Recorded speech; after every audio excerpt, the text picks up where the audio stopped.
Good morning, everyone. Good Uh, morning. my name is Crystal Kiekel. I'm the Tutoring Center Coordinator at Los Angeles Pierce College. I'm also a coordinator for the California Community Colleges Success Network. And so we have been working super hard to get our learning assistance programs up and running online. So we're very happy to have you here so we can all broaden this conversation and have it together as a state. So the way today will work is that everyone will be muted. And then if you would like to share, you can unmute yourself or put your question in the chat. Oh, here, let me get my video going. Go ahead and put your question in the chat, and then we will get to your question. So today we'll be focused on learning assistance. So that'll be focused on how to use Canvas to provide learning assistance, and that could be supplemental instruction, leadership, that could be embedded tutoring, that could be general tutoring. We all talk about that in very similar terms. If you are a faculty member today or you are a student today, you are very welcome to join in, listen. We love to have you. I just want to be clear that today we'll focus on learning assistance and how learning assistance professionals can provide services online. And today we'll specifically be focused on how to use Canvas to provide learning assistance services. Of course, online learning assistance services can mean a lot of different things. It could mean Zoom, it could mean UJA, it could mean Canvas, it could mean all kinds of things. So we're gonna we're gonna take it chunk by chunk. Today we'll be focusing on Canvas. On other days we'll be focusing on UJA, Zoom, all kinds of different things. So I'd also like to introduce a couple of colleagues. Rebecca Moonstone, she's over there, she's gonna wave. Hi. There she is. So Rebecca will be in charge of making sure that chat is organized, and she will also be in charge of keeping us on time, because I know we have a lot to talk about and not a whole lot of time to do it. So we recognize that we won't get all of our questions answered today. You know, we're just starting this madness. We got a lot longer to go. So just keep in mind that ask your questions. We won't get through it all today. But do keep tuning in, and we're taking on your questions and your comments and your suggestions, and we'll be addressing them in the coming weeks. I would also like to introduce Fatima. Fatima, say hi. Hello. So Fatima is a Pierce College tutor. She tutors economics, and she's also a tutor leader for business accounting and economics. And Fatima has actually been doing the online tutor training for us, for our tutors, for about 2 years now. She's been working with tutors to help them provide learning assistance online, again, using Canvas. So what we'll do today is Fatima will talk a little bit about how to provide learning assistance through Canvas. That'll take about 40 minutes. If you have questions, you can go ahead and put them in the chat during that time. And we will have a good chunk of time at the end for questions and answers. So with no further ado, I'd like to turn this over to Fatima. Fatima, tell us all the cool things that we can do with Canvas in the area of learning assistance. All right, thank you so much. Before I get started, I just want to thank Crystal and Rebecca for giving me this opportunity to provide some sort of guidance and assistance to all of you. I know it's a very stressful time, so I'm glad I can do my part and help out as much as I can. So yeah, I'm just gonna get started. So the first thing that I would recommend everyone doing, much like what Crystal did for all of us, is introduce yourself.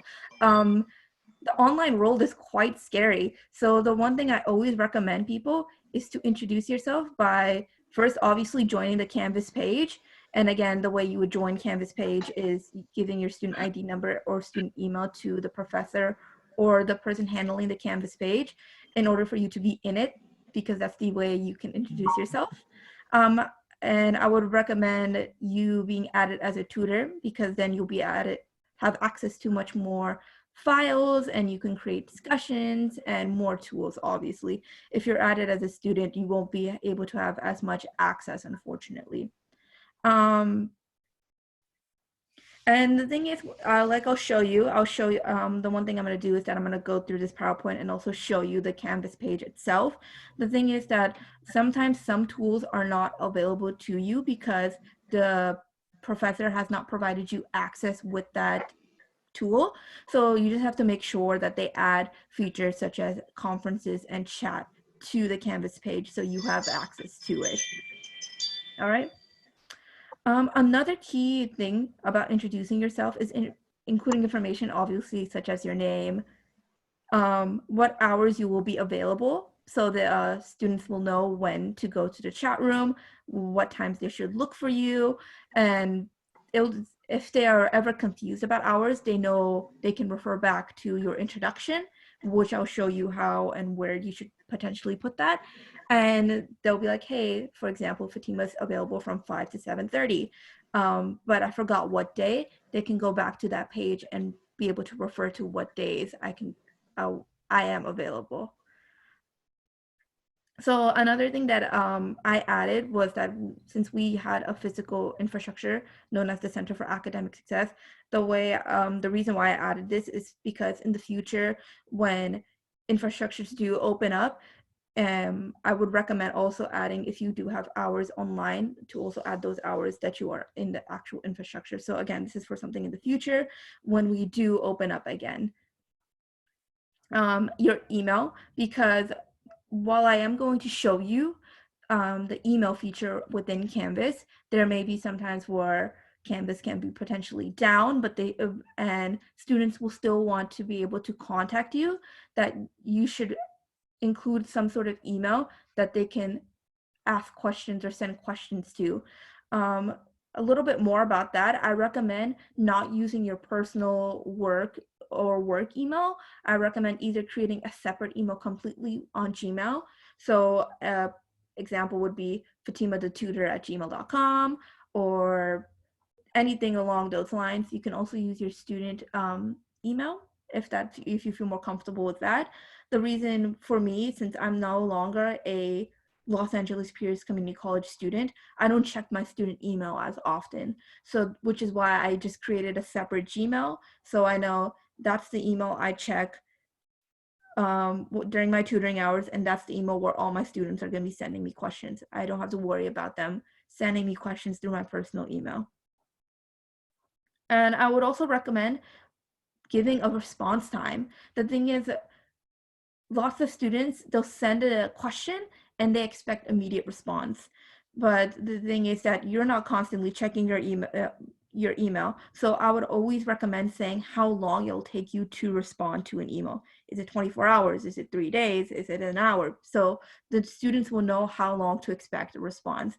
So if they're, let's say, doing an assignment and it's due in an hour and they send you a question, they aren't angry or frustrated or complaining because you haven't responded within that 1 hour, because you explicitly said in your introduction that you will respond within 24 hours. So some of the ways that you can introduce yourself are by sending an email, either through your your work email that you curated separately, or through the CAS email. Another thing that my professors like doing is creating a discussion board called saying Meet the Tutor. So in that discussion board, I'm able to introduce myself, but I'm also able to create a little Q&A hub for them. So students can post questions onto this page. And whenever I come online during my hours, I'm able to go to that discussion page and look through questions and answer those questions for students. And these can be maybe frequently asked questions. I myself can post questions that I am frequently asked either during my sessions or via email. And if there are ever times where I am not online or I'm not available and a student may have a question, they can refer to that discussion page and maybe see if their question was already answered or asked. And this is also a place where students can answer other students' questions. So it helps build a community, and we're all helping each other out. If it was a hybrid class, I would say that you would go to the first day and introduce yourself. Okay, so here's a little example of what I did. So I will show you this on Canvas, but I created a discussion called Meet the Tutor, and this is the little kind of spiel I gave. So I wrote, "Hi, my name is Fatima, and I'm your economics tutor this semester.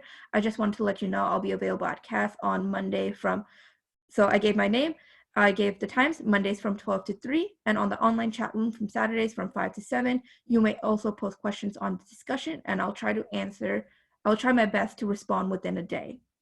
And then I just gave a little spiel about how I took online classes before, and this was a 5-week course, so I gave them some advice about keeping their eye out for deadlines and reaching out when they need assistance.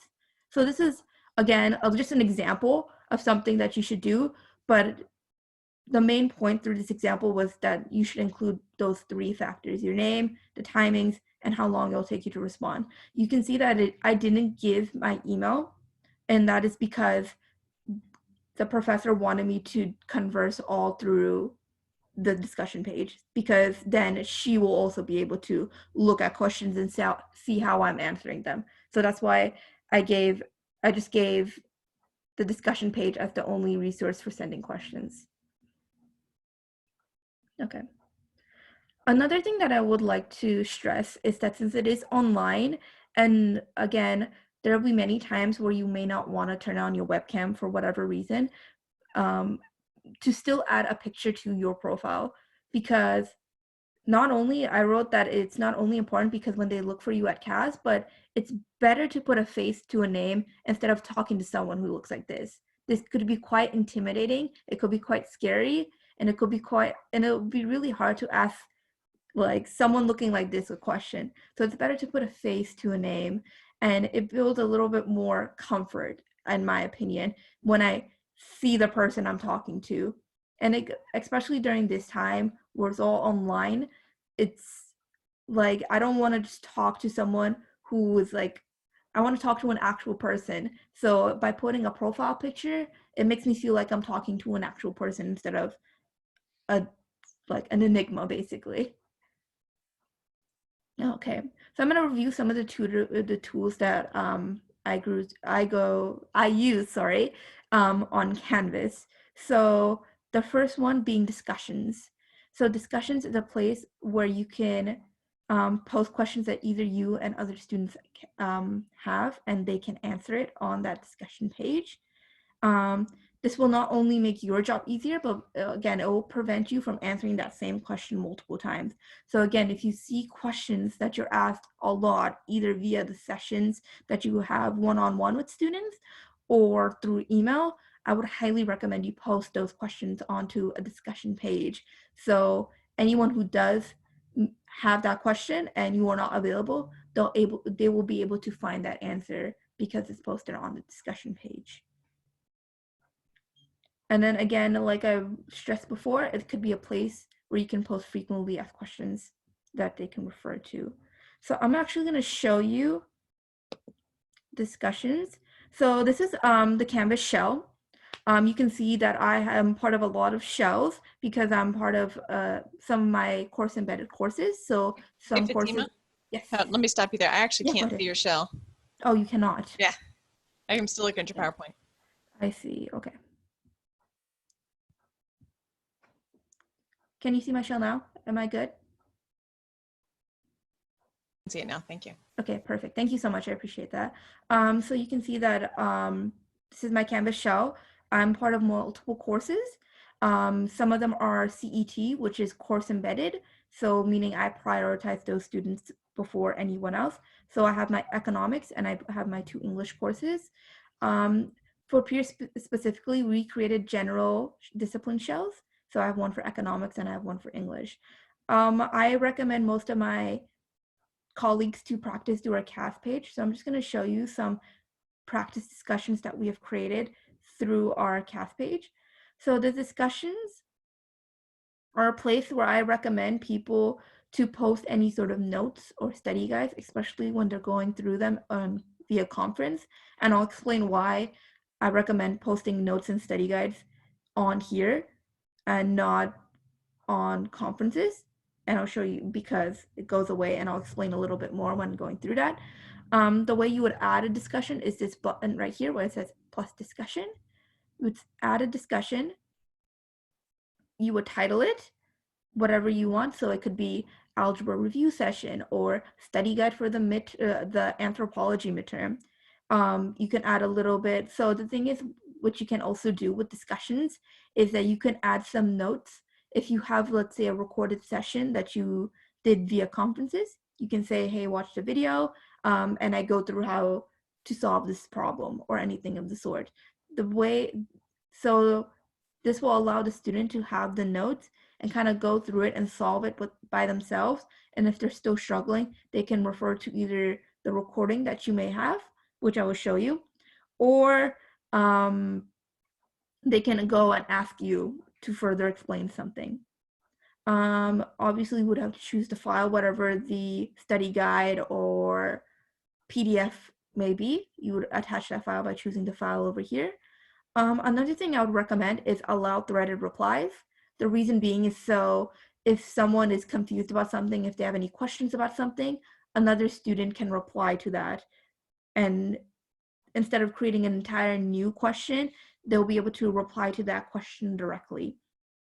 And I personally like to allow liking because it just shows, it makes it a little bit more social and a little bit more interactive in my opinion.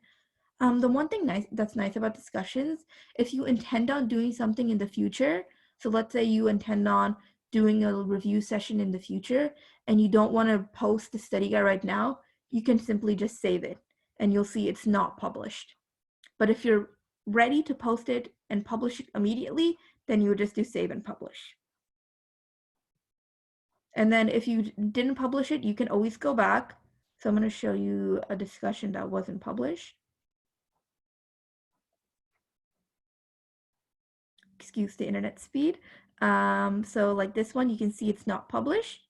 You can just simply click on it and it's now published.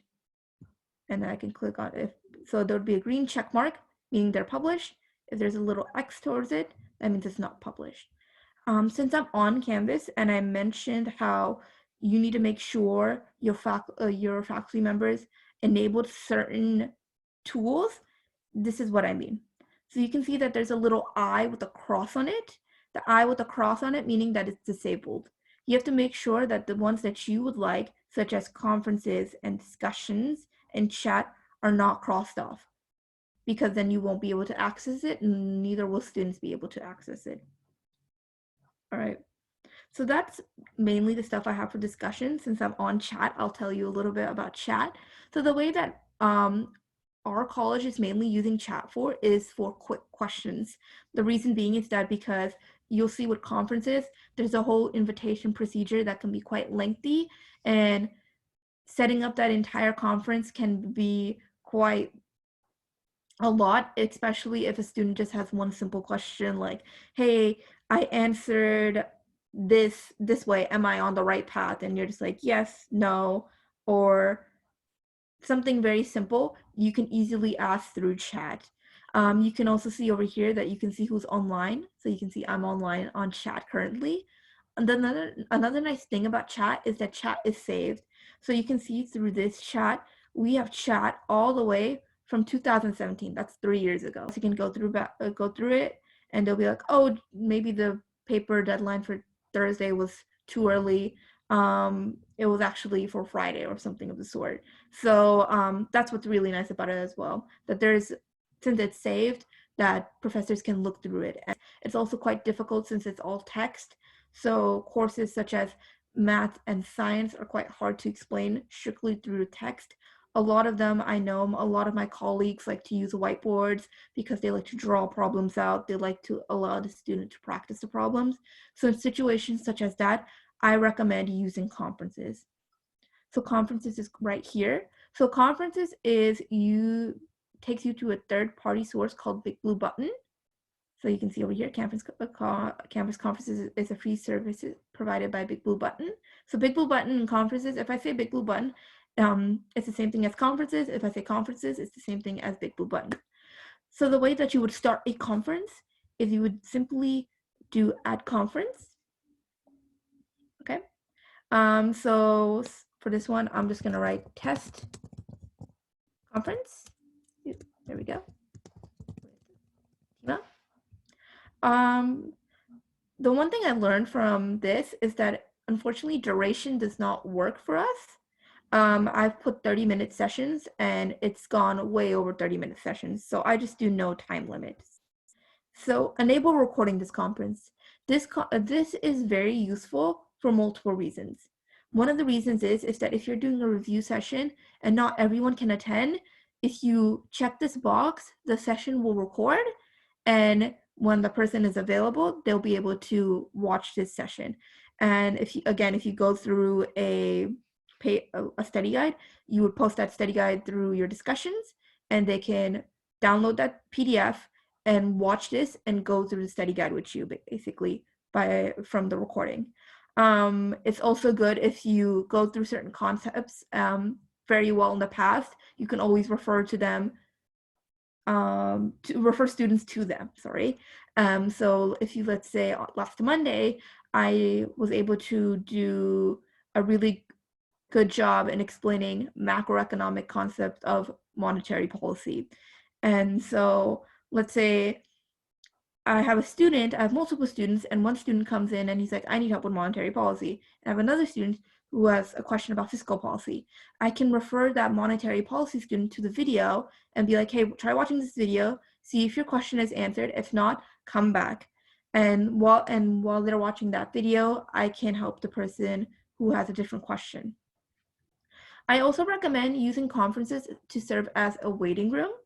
And because when you have multiple students coming in, if you create this waiting room, then they can all talk to each other, maybe answer each other's questions, and then you can create another conference to do one-on-one session. I just want to clarify that you're not constrained to only start one conference per show. You can do multiple conferences per show. You can see over here on the side, I'm not sure, it's quite faded, that there's about 7 different conferences going on currently that I've started that I can join and end. Okay. Another thing that I do want to stress that, especially since it's brought a lot of confusion in the past with other sessions I've held, is the inviting of course members. So if you can only invite them during this period, you cannot change that feature after. So if I invite everybody, then I cannot kick anybody for a served basis. Or you can do it in a way where if there's people with the same question, you can start a separate conference and group them all together and answer that one question all at once. Okay, I created a session. So students should receive an email via their inbox on Canvas and also via the email they connected their Canvas to. So if they connected their Canvas through their student email, their Gmail, they should receive an email with an invitation immediately, right when I started.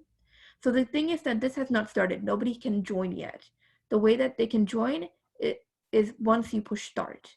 Once you push start, the session has started, and then they are now free to join the session. Okay. So this is Big Blue Button. This is the first thing that you and your students will see once you join. So much like Zoom, you have to join via listening if you are utilizing the microphone. So as you can see, I am using the microphone. If you didn't join listen only, you will not be able to hear me. So make sure your student doesn't just close this, because if you're talking through a microphone, they will not be able to hear you. This is also a place where students can join via microphone. If you want to have a conversation about a certain concept or about a paper or anything, they can also join via microphone. If they later decide that they want to join to audio or switch from audio to microphone, they can do that as well, and I will show you how. So if they simply just closed it out and you're talking and you're not getting any sort of response, the first thing I like to do is that if I'm talking, I'm like, can you hear me? Tell me via chat. If I see no chat message, I type it out. I'm like, hey, can you hear me? If they say no, then you go back here and you tell them to this little telephone that has an X on it, and you tell them to join audio, and they simply click that and they choose whether they want to listen or microphone. You can tell them listen if they want to just listen, or you can tell them microphone if they want to use their microphone and talk back to you, whatever works, and then they'll be able to hear you. So again, there's a public chat. If there was other people, I can start private chats with them as well. Another thing that Big Blue Button has that a lot of students find useful, in my opinion, is the whiteboard feature. So you can see there's a lot of writing on this I would just go to the next slide, and it's given me a whiteboard feature. So I can go to my tools, this little hand over here, click on a pencil, and just draw. So this is really nice if I'm going through a math problem that I want to work out, if I want to kind of just write out a study guide. This is also what's very nice about it. You can also choose different colors if a student is much more visual. If you're much more visual, to highlight certain points, you can choose different colors for that. If you want the student to draw, so let's say you write out a practice problem and you want the student to answer it, then you would go on this turn on multi-user whiteboard, and you can turn that on, and you can see now names have popped up. So the student can go and they can answer the question, and if you're done, you can just turn that off, and then only you can draw. So that's really nice about that, especially for, again, science courses and math courses. Another thing that you can use drawing for is when you're going through things, essays, or especially with social science courses. In my experience, a lot of students will email me an essay and they would just be like, tell me what you think, or tell me if this is good. So what I like to do is that I usually like to ask for availability, and I'm like, hey, when are you available? Let's set a conference. And I set up a conference and I upload their essay by pushing this little plus sign and upload a presentation. And I would just choose a file, whatever the file may be from here. And I would upload and I would go through that with them. And so I would show them how I edit a paper. So in a time where I'm not there, they will know how to do exactly that. All right, there's also a webcam. So if you are using a desktop, I understand it could be quite difficult to write on a whiteboard. So you can turn your webcam on if you have a whiteboard at home, and you can show them the whiteboard via webcam. It also has a share your screen feature if you want to show students where they can find certain resources, a video, anything of the sort on your screen. You can do that via sharing your screen. You can see over here that since I checked the recording feature, I can start the recording by simply just pushing that, and the recording will start and it'll be saved. Another thing to make the session a little bit more interactive is creating polls. So the way you would do that is using the little plus sign over here, and you would start a poll. The one thing I do want to let everyone know is that you can't write on the poll. This is something that I can either write down on the whiteboard, I can type on the chat, or I can speak. I can't, so if let's say I choose an AB type of multiple choice poll, I can't write what A is and I can't write what B is. I would have to write that either on the whiteboard, which you can do because there is a typing feature as well, the little T. You'll click on it. You drag a space. Ooh, why is this not working? Oh, there you go. You drag a space and I can just type on it. So I can say A is yes, B is no, and then I can publish the poll. You can see the results will come here and they can vote. So you can type it onto a whiteboard. This is also nice if you're going through a study guide that's multiple choice. The answers are right there and you can do a little poll for that. This is, again, with some other tools, you can highlight things, you can box things, you can underline things as well. Again, if you're going through certain documents and you need those resources. So those are the main tools that I personally have used in my experience of tutoring online. As an English tutor, I usually just use Whiteboard, and I usually use the upload a presentation feature. Upload a presentation, again, doesn't just mean documents. You can also upload PowerPoints if you want to do a big review session, if you want to go through a professor's lecture and highlight certain things or review certain things, you can do that as well. One thing that I do want to let you all know is that closing the tab simply won't end the presentation, the conference. You can see it's still in progress. The way you have to end it is pushing end and then pushing OK. And you'll see it end up here and concluded conferences. Now, if that session is recorded, you'll see it underlined. So if it's underlined, students are able to click on it, and then over presentation, you can click on the presentation and it'll open up a video. So the thing is that I want to stress is that if you upload a document onto your conference, you can see, like, if a document was uploaded, it won't be here. They can't download that document, which is why I stress to upload it into a discussion page and title it, let's say this was the session I was holding, Center for Academic Conference. I would do a discussion page saying review session for Center for Academic Success Conference document or something of the sort. So then they'll be able to go there, download that document from the discussion page, and then watch the presentation. They cannot download the document from the presentation. They can just look at it. Look at it meaning when you're going through it and when you upload it and throughout the video, they can only view it via the video. They cannot access it, they cannot draw on it, and they cannot download it. That's why I recommend uploading it on a discussion. The last tool I want to talk about is Inbox. So this is like an embedded email system in Canvas. So you don't have to remember a student's email as cookiecrumble122@gmail.com, and Cookie Crumble is not with C's, it's with K's. You don't have to remember any of that anymore. You can just simply go on this little pencil right here to compose a new message. I would select the course. So let's say, for example, I want to email Crystal. She's part of, and I know she's in my Center for Academic course. Click on that. I can just either type the name if I know the person and she will show up. Or what I can do is I can go on this little booklet, and let's say I want to send an email blast and I want to tell all the students that I'm doing a review session. I would just do all, and everyone will receive that email. And I can just I can say review session. And I can put all the information, the time I'm available, how to do it, maybe even upload a video on how to get there if I feel comfortable, any documents that they may need. So if, let's say, I'm doing the answers for a study guide or reviewing the answers for a study guide, I can upload the study guide without the answers, make sure that they do it and to come with their answers, and then correct it during the session. So anything of that sort. If you're, let's say you had a session with someone named Nora, and you're like, oh, I remember me and Nora had a session and she was asking about her essay or something of the sort, and let's say I wanted to ask if she's still struggling with whatever, and I don't remember her last name. So I can easily just type in Nora. Oh, here's the person I was talking about. There you go. And I can just easily send them a message.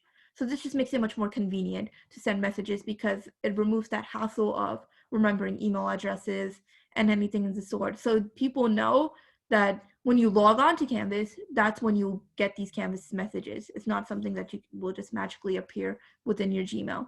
So that's why I highly recommend keeping all of that within Canvas, because it'll just make it much easier to track as well.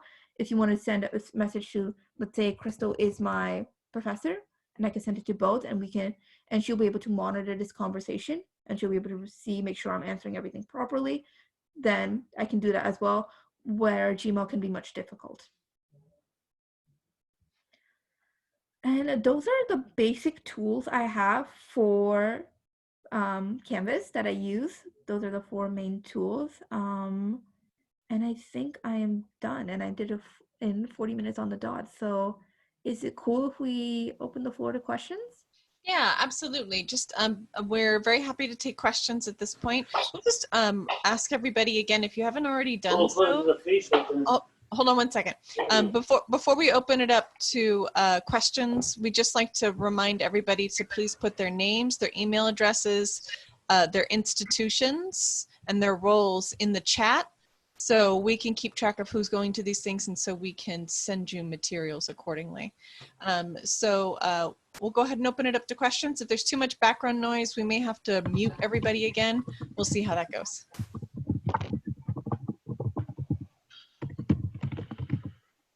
Anthony, I know you said you had a question. And the question for Anthony is, I would need to explain to some students how to navigate Canvas, especially if they're not so good with computers in general. Okay. Yes. I know we are, again, correct me if I'm wrong, either Rebecca or Crystal, if I'm not mistaken, we are having another session where another colleague of mine will be reviewing how to help students navigate through Canvas from a student's perspective, because right now what I'm showing is from a tutor's perspective. Mhm. So another colleague of mine will be doing a session from a student's perspective on how to navigate through Canvas and get to all of these tools as a student. Yeah, that's right. We will be having that session at 4 o'clock, but also we have a recording. We also do a training. Fatima's colleague, Azad, who's our ESL Cinema Philosophy tutor, he runs a workshop for our tutors on how to help students use Canvas. And he does have a recording also. So if you can't tune in at 4 o'clock or you'd like to just see the formal presentation, if your email is in the chat, I'm happy to send you that recording as well. Oh, yeah, thank you. If I can also get maybe the invite to kind of, you know, if I am available at that time, What are you doing? just jump in. I'm gonna go ahead and mute everybody. So please unmute yourself if you have a question. Okay, I can barely hear you.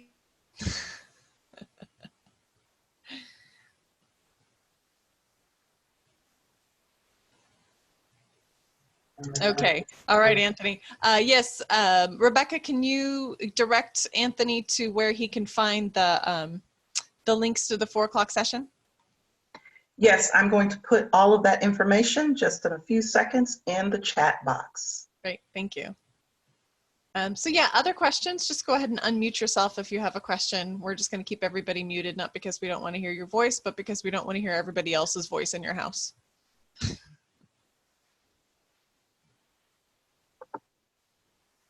I have a question. Hmm?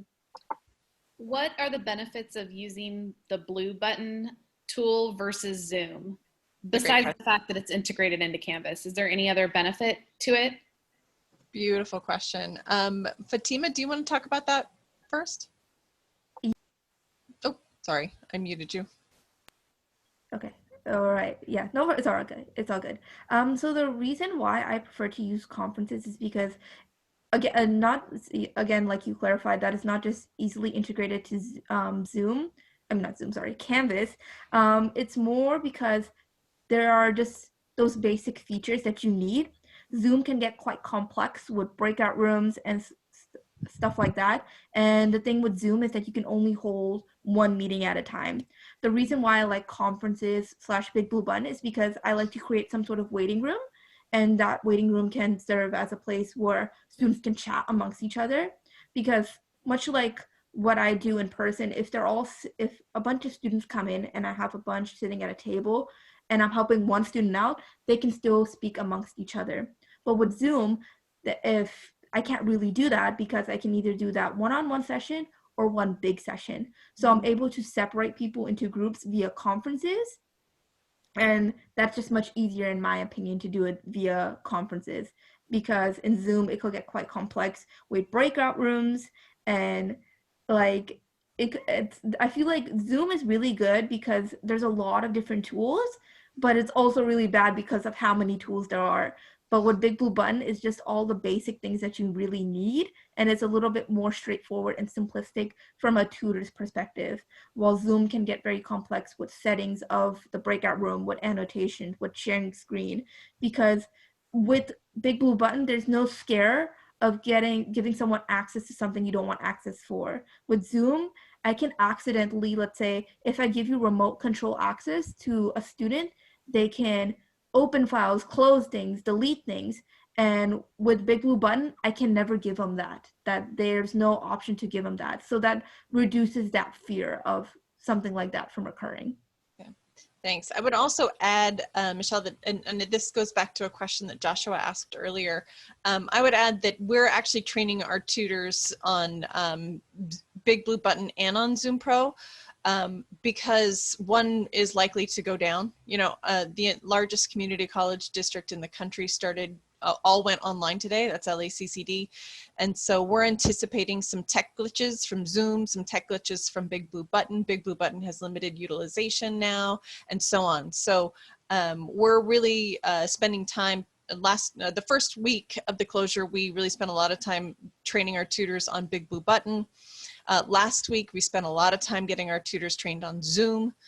So now they're conversant in both, and then we've asked them to choose the one that they're most conversant in, but be ready to switch to the other system if one goes down. And then this week, we're going to be focusing on other tools like UJA and so on. And then the coming weeks, we'll be adding more tools and trainings for our tutors as we go along. Makes sense. Thank you. Mhm. Other questions?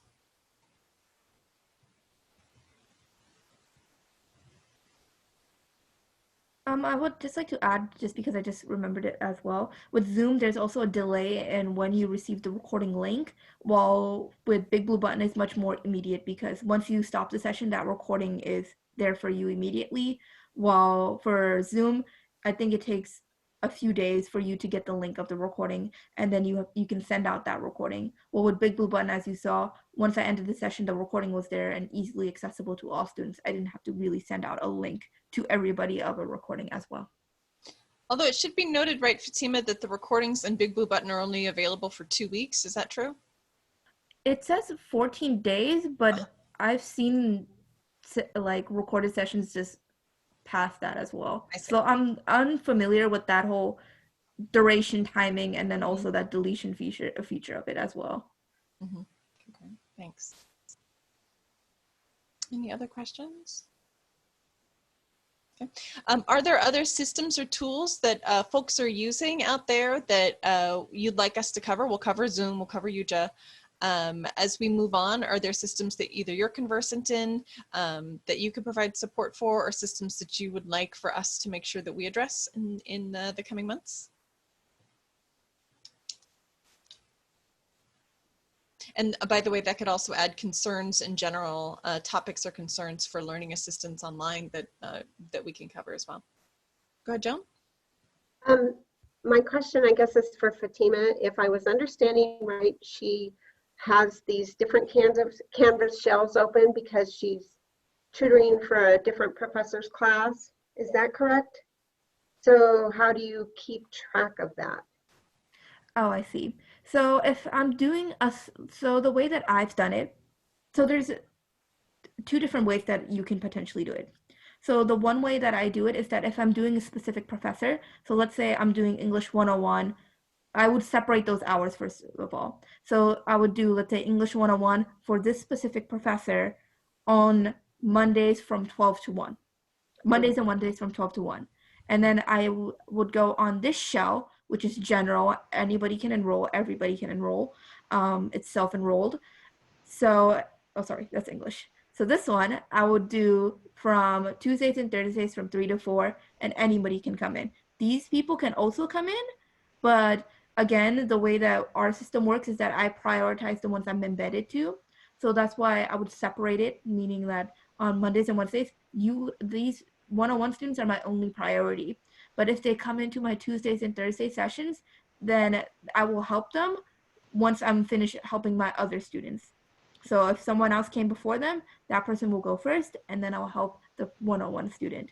Another way that people do it is that they just leave. Another way that you can potentially do it is you can just have them all come to your one session, and it's more of a first come first serve basis. So if you, and especially if you built a relationship, like I've built a good relationship with my economics students, they know who I am.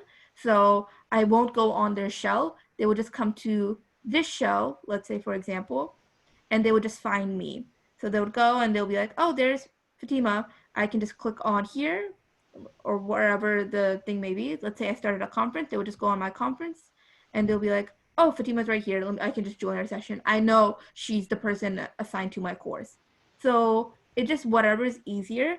I recommend separating it completely because then you'll be able to prioritize your professor students in one time, and then they will know what best time. Then I feel like you also see more traffic in that way as well when you prioritize one person one time and then general people another time. Does that answer your question, hopefully? Thank you. Yeah, no I have another question though about go ahead. your Canvas shells. So how do you get that set up as not being an instructor? Oh, I can I can Go answer ahead, that, if please. you'd like. Thanks, Krista. So sure. So what we've done when we went completely online is, well, when we thought that maybe we were going to go online a few weeks ago, we encouraged all of the professors to put a tutor in their Canvas shell. So we have a process on our campus whereby any faculty member can request that a tutor be added to their individual Canvas shells. And then I go in and approve them and make sure they're actually a tutor and not a crazy person off the streets. And then Pierce Online will put them into the Canvas shell as a tutor, and then the tutor can run discussions and chats and Big Blue Button conferences through the faculty member specific section. So at this point, we have about 400 sections with tutors embedded in them at Pierce College, which is wonderful.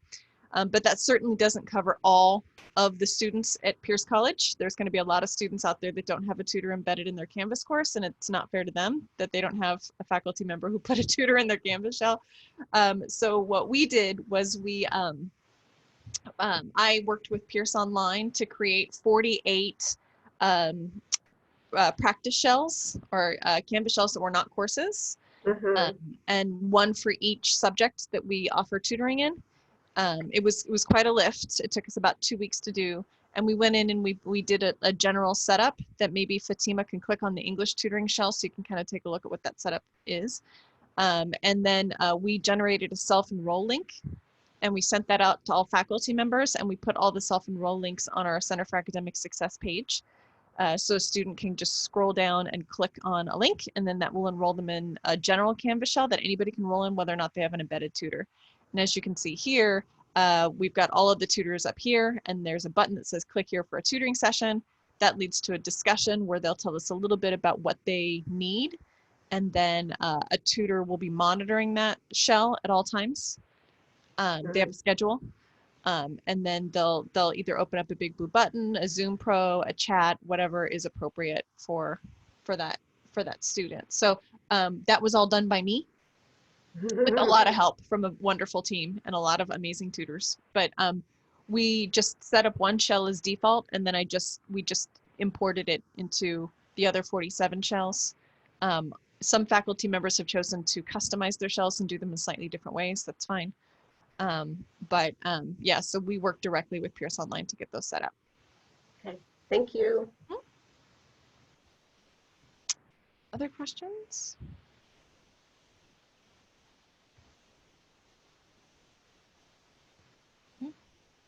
Great. In that case, it is 11:53. We're right on time, No, Rebecca. I have another question. Oh, If it didn't ask, why did you choose 48 shells, number of tutors or subjects? Did you just answer that? Yeah, that was the number of subjects. So we have one shell for accounting, we have one shell for French, we have one shell for astronomy, we have one shell for Japanese, and so on. And so what we do is we just have a big list of links on our webpage on the Center for Academic Success website. And then you just click on Japanese, and that will send you directly to a self-enroll link where you can enroll in the Japanese shell. And then all the Japanese tutors, we only have one Japanese tutor. I don't know why I said all the Japanese tutors. The one Japanese tutor that we have will monitor that shell, and you can click on there and see their schedule and so on. Happy to post the link. I have a question. Hello. Sure. Yeah, sure, go ahead. There it is. Thanks, Fatima. That's our website right now. Hello, I have a question. Sure, go ahead. Oh, I'm sorry. I'm sorry. How do you can I add a tutor onto my conference Zoom? Fatima, if a faculty member starts a conference Zoom, can they add a tutor to it? Do you know? So you would invite them before you start the conference. So exactly here, I will show you.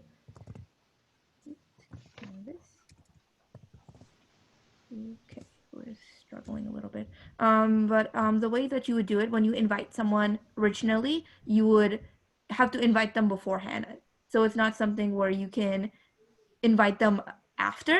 You would have to invite them in the beginning of it. So hold on, I'm just trying to. Well, that's fine because it's tomorrow. So Yes. So to your conference or to the Canvas shell? you know, comfort. You know that comfort Zoom. Oh, you're talking about Zoom. Right. You know, Okay. through Canvas. Can I add a name, my tutor onto it? I might be able to answer the Oh, question. please. So I would suggest that you make the tutor the co-host, so they can help you manage the chat and such Oh, I see. in this session. So Oh, great. Thank you you. can invite them just like everyone else. You should be able to invite them in, and then you can give them co-host privilege. Co-host, got it. Thank you very much. Sure. Is there any other questions? Okay, I want to bring your attention. I put some links in here. Some people wanted to know about the upcoming sessions that we'll have. I put that in here. 3csn.org is in that link, so please copy and paste that, and then that way you can see all of the links that we have. I also put in there a Zoom video tutorials just in case we're putting up some of the Zoom tutorials there, but all of that is on the 3csn.org page. We also have what we call our Padlet.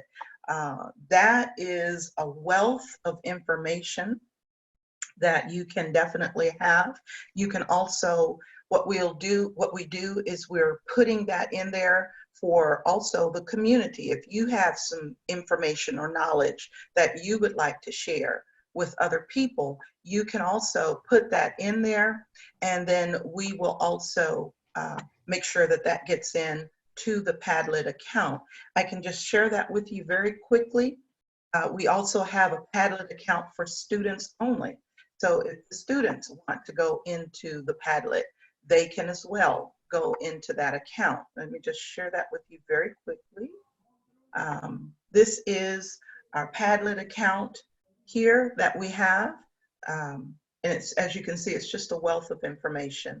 And again, we have one for students and also one for everyone, a general account for the community. To go in on that, I put those links in there for you, and you can certainly go in there and cut and paste that one so you can have that. All right? Do you have any questions on that? If not, I really want to thank you all for joining us. Thank you, Fatima. You've done a wonderful job, as you've maybe as you can see there in that chat box, that people are thanking you for the information that you've shared with us. And please, we hope to see you again on some of our other calls if there aren't any more questions. And I believe, Rebecca, we're repeating this on Wednesday at noon, right? Yes, ma'am. Yeah, so if you generate questions before then, or you want to refer somebody else to this, we'll be repeating this session again. All right. Thank you for joining us. Take care. Bye. Bye. Bye, everyone. Thank you so much. Thanks, Fatima.